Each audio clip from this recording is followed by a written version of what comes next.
What's going on, everyone? Welcome to the Oil and Gas Startups Podcast. This is the first time that Jake and I have been recording in our new studio, so we're sitting here looking at our camera angles, making sure that we look good. Admiring the handiwork. You know, the table was built from scratch. This whole room was. I don't know if we're ever going to get done building this studio. It's been done. taking, we're still like at 70% right now, but we're getting there. But anyways. We got our bar set up, so anybody who wants to bring us some legit alcohol. Yeah. Feel free. Bring us for all the drinking that we don't do. Oh, we can't do that, huh? Can't do that. Can't do that. That probably picks it up. Anyways, we got Brent Smith from Firefly Energy Services in the house today, all the way down from Oklahoma City. Say all the way down like it's all the way down. It's a huge exploration to get. I mean, if you drove, I mean, it's what, like 10 hours? Yeah. Full 7 hours. It's not 10 hours to drive from Oklahoma. Full send. Oklahoma City's like a drive where it's like can fly, but it almost just makes more sense to drive. It's like on that edge of you don't know if it's worth flying or driving. I always just drive. Yeah. I passed on the layover in Denver. Oh yeah. Yeah. That's from Oklahoma City. Yeah. And if you're not getting direct. Yeah. There was no value in that whatsoever.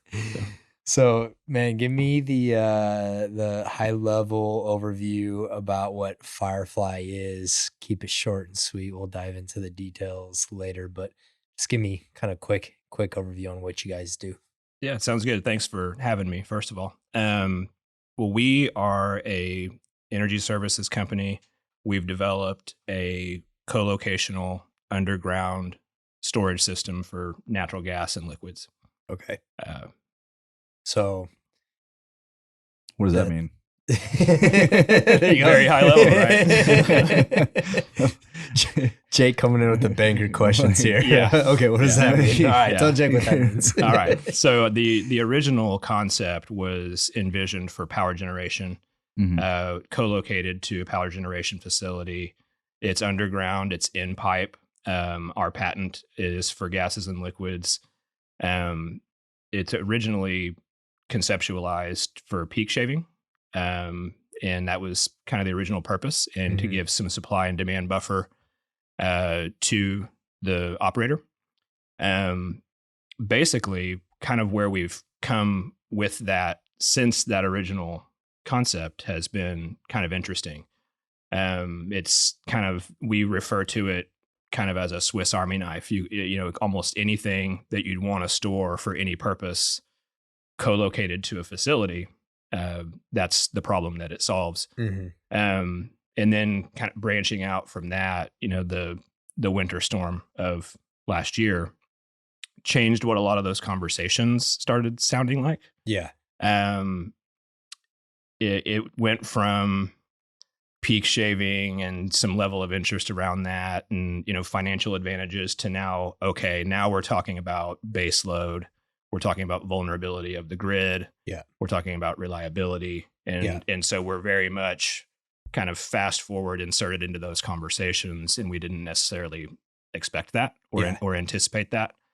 And so then let me stop you there and see if I can break this down into layman's terms. When you guys originally came up with the idea, you're looking at building natural gas storage underground at peaker plants or at power plants that are needing it. And so, and then as you mentioned, Winter Storm Yuri changed a lot of things. People, I mean, I'm sure that people are looking at, how can we have backup capacity ready to go? You know, that way, if you have issues with supply chains, midstream, upstream, the problem is, you know, once midstream started having issues and getting backed up, then it causes upstream operators to have to shut in. And then once you shut in a freeze, you're not going to get running back up to full-time capacity. So now people are looking at expanding their underground storage capacity for a situation like that. Right. Exactly. And let me ask you. It's kind of like line pack on purpose.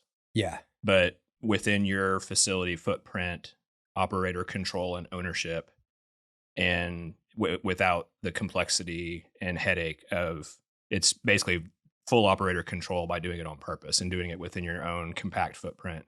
Yeah. Because it is a pipe array more or less within that footprint. Yeah, that's what I was going to ask. Is like, what is, I know it's proprietary technology, but what does this actually look like? Like, I haven't seen a picture of it, what it actually looks like. So describe it to me. Like, what does it look like? How does it operate? It's a good question. And what's proprietary about it isn't really anything that novel.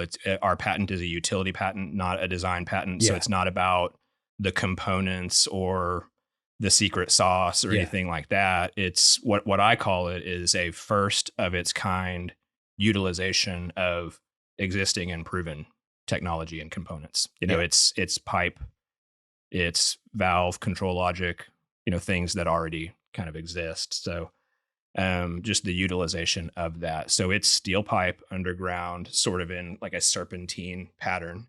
And that's to, back and forth, but horizontal, obviously. But so it's actually like curving back and forth. Yeah. Okay. How big are we talking? Good question too. It's completely scalable. So it's intended to be customized to the user's operating conditions and the available land footprint. So each one would be very unique. We have active commercial conversations as small as in the 3 to 5 MCF range. Yeah. All the way up to, if we're talking a peaker facility, maybe a BCF. So it's very wide. It would be very specific. So pretty much only your limitation is going to be physical footprint. Yeah. How big can you build it? Right. As well as economics are going to be. Yeah. So how big does it have to be for a BCF? Because that's a lot of gas. Yeah.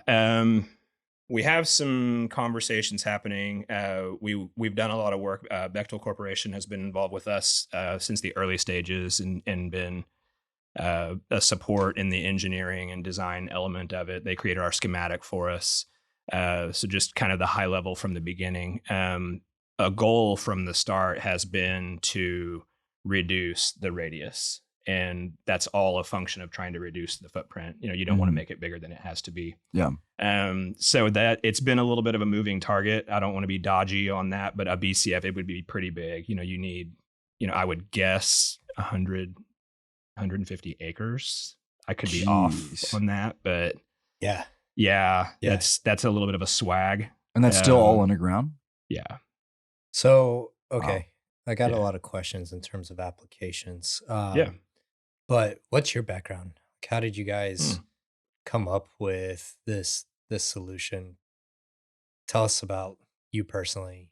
I don't know if you have any partners in the business, but give us a story about yourself personally, and then how you guys came up with Firefly. Okay. Yeah. It's myself and my two partners. Jeff Oliver is our CEO and Rick Pfizer is our COO and engineer. Those two have the bulk of the energy background, kind of the straightforward, it's the only thing they've ever done, kind of a story. Mine's a little different, but those guys have worked 20 plus and 40 plus years in the business, primarily midstream.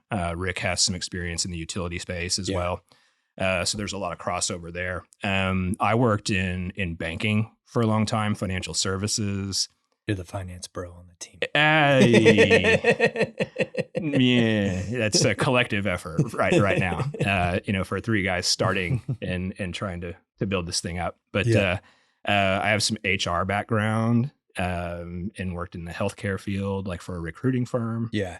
So a little more kind of varied background for me. And Jeff and I have known each other for a long time. Yeah. And, he had talked for a while about eventually doing his own thing and doing that in the midstream space and went down the private equity route around the 2014, 2015 range. Yeah. Kind of wasn't what we had in mind in terms of a business. That business ended up being located in Denver. I didn't want to move there, but he and I had always talked about doing something together. And then over the course of time, and as you guys probably know, these things don't happen quite as quickly as they're envisioned. The thoughts and then the plan, things kind of happen, and then there are pandemics and things like that. That's been a big shakeup for us, but that's kind of my background and how I kind of wove into that team, and we've stayed small, and our timeline is interesting just with it was really kind of fortuitous in a way. You don't want delays. You don't want things like COVID and disruptions. You're trying to survive these things more or less. But it was really kind of fortunate for us. We were pretty quiet. GasLoop is what we call, and we've trademarked that name. That's what we call the system solution. Called GasLoop. Yeah. Okay. Yeah. And so we were going through that patent process, and it's interesting because you don't know that it's going to get published or issued. You don't know if or when. Yeah. So you're kind of navigating, that moving target of a timeline along with trying to function and maintain the business. So we were having some early stage conversations. Before we get to that, how did you guys come? Like, was there somebody on the team who was like an engineer or something who designed this? Did you guys find an inventor who had this and you like licensed the technology? Like, let's talk more about the inception of like identifying that this was a problem and then kind of those first stages before even kind of like the patent. Yeah. Well, it's interesting. The midstream background is what kind of led to our involvement. It was through a mutual relationship, an investor relationship that we had from the previous company that Jeff started.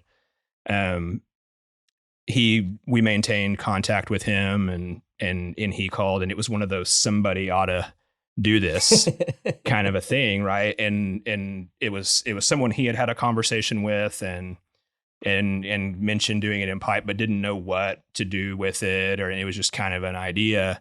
And so we were kind of tasked with, see, can we solve this, right?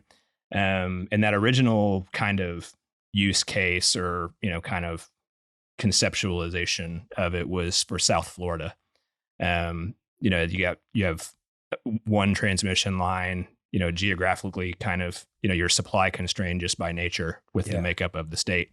Yeah. And then just other geological kind of limits, it's a perfect storm of limitations. And then you have a burgeoning population, more and more people every year moving there. So everything is straining the supply more or less. And it's, and they're browning out like just as a normal everyday thing. Where that hit us around Oklahoma and Texas last year. And we're like, wait, what? Yeah. There's an outlier. Yeah. And this is just a normal fact of life for people in that part of the country. But, and it was, you could use pipe. And so you should be talking to these guys, kind of.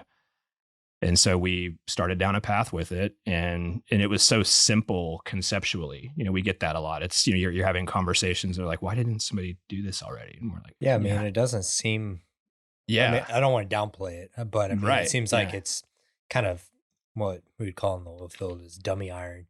It's like, hey, look, we're just taking steel pipe, and obviously the molecular structure of the pipe, you can bend it, and so you have it kind of in this switchback pattern, but you're just storing it underground in pipe. I mean, at the end of the day, right? Yeah. So let me ask, like, how do you tie that in to gas infrastructure and then like control systems around it, being able to tap into it, release? I mean, I'm sure that's where it gets pretty intricate. Yeah. And that's a good point too. A lot of the conversations it is with it being so simple conceptually, conversations get technical very, very quickly. And questions like that come, and you end up like in a customer conversation, you get 3 meetings in the first 20 minutes, kind of, it's this fast forward button. Yeah. I mean, look, just from a guy that's dealt with a lot of infrastructure, it's always easy to say like, oh, this is simple. You just store it underground. But then when you're actually executing and doing it, then you got to think through a lot of things. So. Right. And I don't want to get over my skis technically, but it's going to be an existing facility. There's going to be a transmission line they're already receiving. And so it's going to be unique to each case, but so to answer that with just you just this and then connect that, I'd be getting beyond my scope. Rick would be listening. Rick would be cringing. Get the engineer on the show. Yeah, that would be where I hand the ball off and you take this one kind of a thing. So it's pretty interesting because I can start thinking of different applications. Distributed energy systems are becoming really popular. People are looking at, like a big story was an HEB somewhere here in Houston has these massive gas turbines on site now, to where they can generate their own power. I mean, they're a little power plant. And obviously hospitals have always had pretty intricate backup generators. And so I could imagine that, one, it goes back to square footage being the limitation on these systems, but could imagine that you start building these distributed energy systems, saying, okay, we've got the medical center here in Houston. We need to make sure that it always has power. So you start building out underground nat gas storage, just save it for a rainy day, Yeah. So that's, have you guys thought about, as y'all scale the business, going into kind of micro use cases like that, or is it going to stay mostly around big power generation around these peaker plants and such? Yeah. I wouldn't say we're focusing on one particular area. And it's also kind of a function of not trying to get too broad, and trying to be all things to all people. But that's an interesting comment, because where that type of approach kind of first emerged for us was talking with utilities. And then you hear about the massive industrial customer they have that can never shut down. Yeah. And that can be any number of things. And so then you start thinking, okay, and like the Research Triangle in North Carolina, it comes to mind. It's like a city in and of itself, or like a medical facility. So, so we haven't really taken the approach of targeting those people as a customer. It's emerged to us more so in talking to utilities, but now that's on our radar a little bit. Which, makes perfect sense for you guys as a business. 80-20 principle, the majority of revenue is going to come from the big utilities and power gen. So that's the fair way for us right now. And there are some other things that just kind of keep popping up and kind of getting our attention, and we're like Bitcoin mining. I'm gonna sit here. By the time we're done with this show, I'm gonna give you all kinds of different applications. But Bitcoin mining, people overplay Bitcoin mining off of flared gas. It's not that big of a market in terms of overall Bitcoin mining market. There's just probably a couple 100 megawatts of mining capacity off of flared gas. But the problem with flared gas is that it's intermittent, and you have disruptions and flows because it's not a gas well, it's just associated gas. So your gas production can be fluctuating at any time. But if you had the ability to put in some storage and essentially level off your supply, then you can make that idea a little bit more sustainable. Y'all on that thought though, y'all systems, when it's installed, is it pretty permanent, or can it be modified, moved to a new location? How does that look? Yeah, I'm going to try to tackle also maybe asking you too many engineering questions. No, it's actually, which is just fair. You're like, hey, it's like the old Chappelle skit. He's like, I played the fifth. Fifth. Right. Yeah. We'll bring Rick in next time. No, but just stepping through that a little bit. GasLoop is still GasLoop. Is what is kind of there's the common denominator of there's intermittency, there's a supply issue, there's some kind of a problem. That type, and that's the problem we're solving. Can you do it? Does it make sense within this footprint for this particular application? The associated economics for that particular user. So to include Bitcoin mining, you would look at it the same way. It's not a complete overhaul of what GasLoop is or what it does. So is it a fit or isn't it a fit? Just like with anything else. But and then we haven't really thought, the useful life would be no different. If it were steel, which it's envisioned to be originally, the useful life of a standard pipeline construction project would be what would apply there. in what you mentioned about conversion or modification, this is something that we're in. It's some early stage stuff, but hydrogen is, a lot of people are long on hydrogen, and it's seems to be emerging as one of the more viable, longer term transitional type fuel sources. Yeah. So actually, that's really interesting too, because if you Yeah. start thinking about adjacent applications, I mean, you could even say that direct air capture or carbon capture, Yeah. if you have it going down a pipeline and you're using it for a CO2 flood Yeah. or Mhm. something of that nature, Right. but you need a place to stage the CO2, you could probably use GasLoop for that, Yeah. I imagine. Yeah. And the modification piece, yeah, we're looking at, we don't have any active conversations going around CO2 or sequestration. Yeah. We envision that it could be. It's one of our further down the list kind Yeah. of purposes. We're certainly open to exploring it, of course, but we've got some interest from the state and the Oklahoma Hydrogen Task Force in looking at utilizing this system in a number of ways. But a big part of last year, basically, Rick spent a lot of time evaluating alternative pipe material, because we know you can't store hydrogen or purity hydrogen in steel. Yeah. What can you store it in?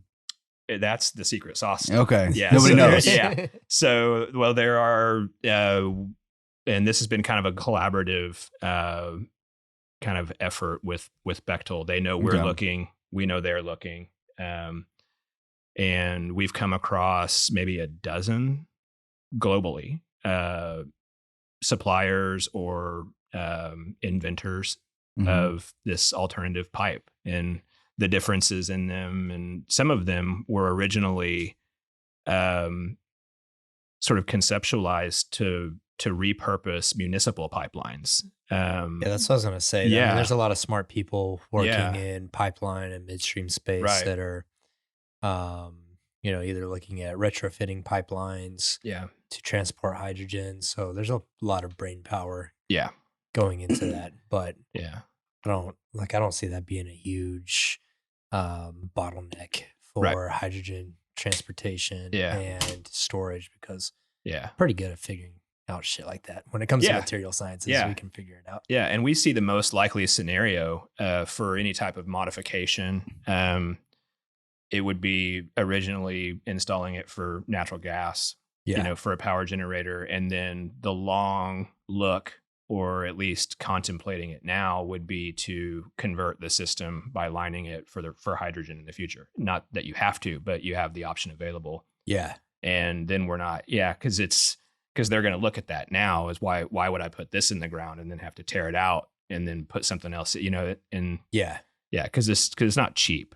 Yeah. Yeah. For It's sure. not a small project or a widget or anything like that. So there needs to be a longer term, evaluation of its use and how purpose it's long gonna term. be Yeah. utilized. So Yeah. are you guys in like this R&D phase with, I know you mentioned the patent. I'm assuming the patent probably got approved. Yeah. Or It you're was still in the waiting published process? in May of last year. Okay. So Yeah. you got that. And then where are you guys in kind of that commercialization phase? Yeah. Yeah. Are you in like the pilot process, kind of just going through and testing, or full commercialization? I would say full commercialization now, as of about the beginning of the year. Again, we were pretty quiet about this until the patent was published. Mhm. We kind of straddle commercialization, early stage commercialization, as of around the first of the year. Yeah. And we straddle with R&D around that longer look on hydrogen and repurposing the system, energy transition, providing redundancy. These types of things all kind of run together. But we're, for the purpose of natural gas and liquids, we're in active conversations and have some early stage commercial traction. And Awesome. yeah, and looking at feasibility. So how did you guys go about funding the company? I always get really interested in companies like this that are capital intensive, Mhm. because it's much different than software startups that you can launch and scale relatively cheap. So did you guys have y'all taken any funding up to this point? Are you guys going to look at working with different ventures or corporate partners to fund projects as they start to get commercialized? What's the plan there? From the beginning, we've had some angel investment. We've kept that minimal where we can. Bootstrapping, very low burn rate. Just the three of us, not trying to ramp up people and higher position. It's we're kind of tackling everything on our own. Now that we got into a real fast forward mode at the beginning of the year with commercialization, the traction that we're getting. It's almost, we kind of had to have 2021 happen with, I'll call it, the first year of some interesting energy policy. We're waiting on our patent. We're kind of in this holding pattern, and we really needed a few things to kind of come together that we didn't necessarily have any control over. And it did. The market is less uncertain about the direction of, especially with utilities, and I think they had to shift gears quite a bit in the way they make decisions and evaluate their systems. Because they play a very long game, and some of the things that have happened in a lot of noise around renewables and what do we do with this, right? So it's it's interesting you bring that up, because if you look at Texas, for instance, the amount of renewables that we're bringing online in form of wind and solar is, it's unbelievable how much nameplate capacity we're bringing online. That's nameplate capacity, and still very much reliable on thermal energy, coal, oil and gas, nuclear. And so now the problem is, okay, well, if we're going to keep building out renewables, but can't rely on it, but we also need to have nat gas to back it up for the days that the sun doesn't shine or the wind doesn't blow. There's a lot of things you said that energy policy play into this, right? And things are changing rapidly. And couldn't be more clear that you need to have baseload capacity, right?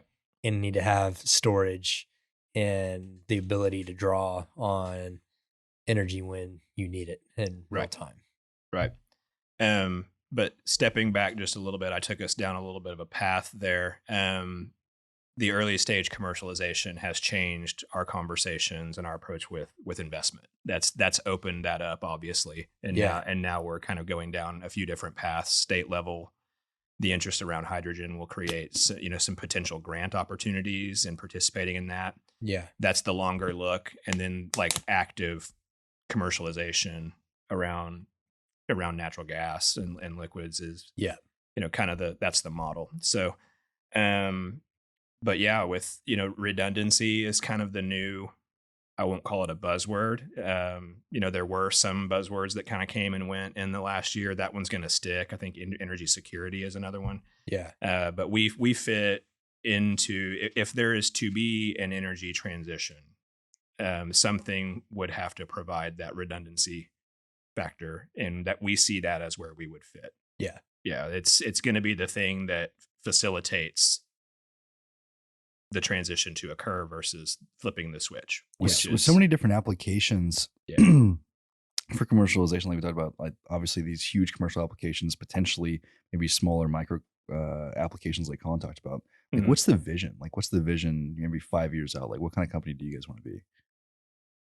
Wow, that's that's some heavy stuff. Right. I said it to say you can't be the everything for everybody, right? Right. So you have all these different applications. So like, where do you guys decide to focus your energy? Like, what has the most impact and for the industry, but also for you guys? What I see is the original purpose and in that fairway, again, for us being power generation, LNG facilities, larger applications, I think are going to be kind of the bread and butter. And I think what will sort of happen with the others, I think it'll be revealed to us, just in terms of, we're not going to try to be all things to all people, but we're going to have those conversations, and there'll be some, we'll make some mistakes. We'll stub our toe on some things, and we'll run into some things that might be successful that we weren't necessarily contemplating at first.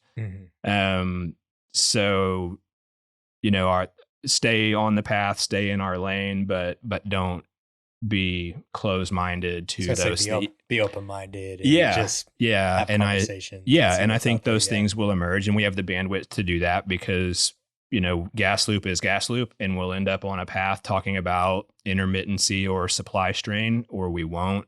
And those things will just kind of naturally kind of reveal themselves to us, I think. I liked a comment that you made about headcount and keeping y'all's burn rate low. I think it's really important that you're starting to see this with some startups blowing up. I mean, multi-billion-dollar startups, because they go raise a bunch of money, and then they increase headcount, hire a lot of people before they've even found product market fit. And we could throw them on the bus, right? Like Fast. It's a great example, right? Fast. Great example. They went under now. We could talk. But the more people, and the paradox there is that the more people you hire before you find product market fit, the less chance you have of finding product market fit. So I just think that was a good comment that you made, that, okay, we're going to focus on commercialization, finding product market fit before we start ramping up and hiring a bunch of people. And, sometimes, like, you as founders, you have to get your hands dirty and figure out all of these things. Then once you start commercializing and things start really picking up, then you can hire people. I mean, you think back to 2020 for us, like we go out, we're like, oh, let's leave all the things that make money. Let's go do this fun thing over here. And then, COVID happens, negative $37 oil. We couldn't raise any money. Yeah. But think about the tuition costs that we paid, like in 2020. We made a lot of mistakes on our own dime. Yeah. Yeah. Made a lot of mistakes on our own dime, for sure. Like getting like flashbacks here. Everything feels like a mistake. Everything feels like a mistake. And that's PTSD. And you guys know, you have to experience those things. You're going to experience those things, or everyone would be doing something like what you guys are doing or what we're doing. There are aspects of it that are not fun. It's the greatest thing you can do, in my mind. But it's definitely like getting kicked in the balls. So you gotta expect that. You gotta love that feeling. Right. Yeah. I'm always enjoy when we get to have technologies on the show that are physical technologies, because it's just much more it's hard. It's hard. Like, you look at Silicon Valley startups, and it's like, you can bootstrap software. Like, you can. A lot of people don't, but you can. But you can't bootstrap putting steel on the ground. I mean, it's something that it's challenging. It's capital intensive. There's supply constraints. There's engineering. It's just so complex. So I really nerd out on stuff like this, because it's actually like, after Digital Walkouters, I want to go start a business like that. Just some business infrastructure, just because it's fun and challenging. Yeah. Well, in our initial, one of the biggest wins for us was getting the attention first, and the interest and involvement from Bechtel. Their participation and support, and they never really had a big ask. I think they saw something in it like we did, and what it could be, and they dedicated resources to it and time. And for us, it was legitimizing in a way. People want to know who's going to build this thing, because it's not Jeff and Rick and I. And without that level of support and tangibility that kind of brings, it's just three dudes. And the mental picture of us standing in a field with a bunch of pipe is, was this relationship with Bechtel, did this kind of blossom through the traditional business development route, or was it through like some of these companies have like the corporate venture capital arm or like accelerators or just Mhm. startup programs where they go and like pilot a bunch of things. Like I'm kind of curious how it kind of came to be. Yeah, it was an existing relationship there, and he's no longer there, and then it just kind of got passed. It was through their business development, Okay. in their oil, gas, and pipeline group, which is not called that anymore. It's the energy transition. I forget the exact name, but they kind of remodeled that business unit. Yeah. But it was through that relationship. So this was someone within their group's business development effort. They're seeking opportunities too, and this was something for them to kind of get a hold of and kind of see, and they're watching for us to emerge. To a degree, I think there's a vision in our agreement with them to do joint business development as well. So our hope is that will lead to kind of some opportunities with their customers as a bolt on to their existing projects. So that's a path that could take. But really it was, providing our schematic, doing some early stage engineering work, not charging us an arm and a leg for it. Mm-hmm. Some relationship business was being done. To that, that's that really end. important. I mean, I have friends that have, material science companies. And it's important that you have support from bigger corporations. Halliburton Labs is set up to do this, dedicating engineering experience and labs and things of that nature, because like you said, don't charge us an arm and a leg. It's fucking expensive to do these things, right? So being able to have relationships and partnerships with big corporations that can see the vision and see potential and leverage their in-house expertise and resources is, that can't be understated. That's really important. Yeah. And that's going to give them a nod from us in terms of who we utilize. Yeah, exactly. I mean, it's not an exclusive relationship but they would need the right to opt out. A number of things could drive who we're using as our EPC partner, but just they have high context on it, and it's been a great relationship, and just their consistency and in the support. For us, it's been really cool. So, when you guys, when y'all go to raise money, I know a fund that will be very interested in y'all. They love natural gas power generation technology. So we pass this podcast along to them. Whole time I've been sitting here thinking, oh fuck, they're gonna love this show. So cool, man. Well, thank you for that. By the way, if someone's listening to the show and they're interested in checking out the technology, does Firefly have? We got a website up? Do we have images or schematics or anything? Like, I know you guys have been quiet due to the patent process, but you're coming out of the closet now, and showing off the technology to the world. Do you guys actually have any material on it on the website that people can check out? There is information on the website. It's more of just high level what it is, what it does. Cool. It's nothing fancy. We have kind of it's almost kind of anecdotal, but we've left it on there. There's a photo of a field, beautiful grass, and in our mind, there's a gas loop under there, and it's a very pretty scenic situation. I love it. But we don't say that. But for us, here's the picture of the gas loop. There it is. Here it is, and minimal footprint. I love it. Right. Yeah, and we kind of separate our messaging on hydrogen. We don't want to lump it in with everything else. Like there's some evaluation taking place across the board on that. The people that are doing it and doing things in that space, it's blended, it's low percentage, and that's cool. That's going to be an advancement, and that's early stage stuff. But until we see,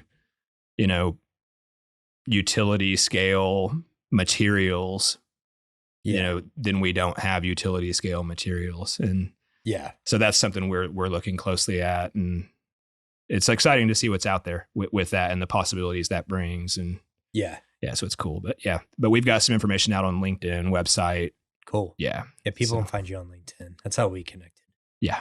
So we'll drop a link to Brent's LinkedIn in the show notes. So you can reach out to him, check out Firefly's website. I'm excited about it, man. Like, I like it because it's boring technology. Yeah. But it's impactful Yeah. technology. Mhm. And so, Yeah, I mean, it's not cold fusion. yeah. So, yeah. But it solves a very prominent problem. Yeah. Right. And very real and very real. Yeah. Yeah. And I think that, those are the types of technologies that ultimately win. It's not pie in the sky. It's something that can be Right. used today. So cool, man. I'm excited about this. Appreciate you coming on the show. Guys, if you want more information on the GasLoop from Firefly, go to their website, reach out to Brent. And yeah, Brent, appreciate you coming down from Thank you guys. Oklahoma City, man. Appreciate it. Yeah. Guys, if you haven't subscribed to BDE News Show, go do it. Go to our YouTube. Shameless plug. Shameless plug. I got to promote my shit. I know. Go over to YouTube, subscribe to the show.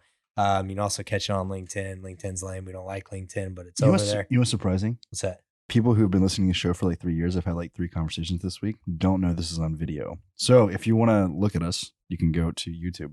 So Brent walked in the studio and he asked his table, he's like, is this bowling alley wood? And I was like, it is.